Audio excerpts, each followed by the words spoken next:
আমার এই দাড়ি আমার রসুলের ডিজাইন, আমার মাওলার দেওয়া ডিজাইন, তোমারটার লগে তুমি তুলনা করো, আমার চাইতে তুমি বুদ্ধিমান কেমনে বুঝাই দাও আমারে। দাঁড়াও দাঁড়াও বেটা, বলো মিয়া।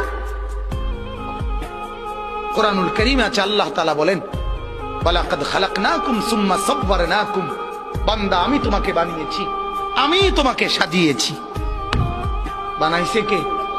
সাজাইছে কে? এটা কোরআন। আল্লাহ বলে আমি বানিয়েছি, আমি সাজিয়েছি। আমার সাজের চাইতে উত্তম সাজ হইতে সিবগাতাল্লাহ ওয়া মান আহসানু মিনাল্লাহি সিবগা।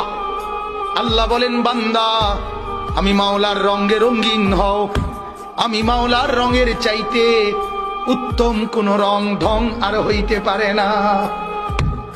যদি বলেন মাওলা কোনটা আপনার রং, কোনটা আপনার ঢং, আল্লাহ বলবেন লাকাদ কানা লাকুম ফি রাসূলিল্লাহি উসওয়াতুন হাসানা।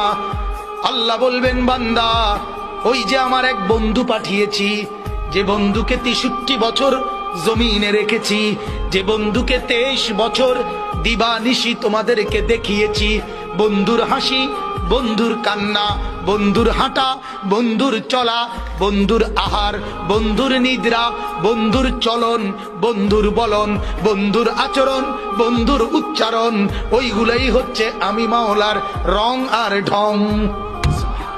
সে বন্ধুকে মুহাম্মাদুর রাসূলুল্লাহ সাল্লাল্লাহু আলাইহি ওয়াসাল্লাম। আল্লাহ বলেন বন্ধুকে দেখো, বন্ধুর মতো সাজো, আমি মাওলার মহব্বত পেয়ে যাবা। সুবহান।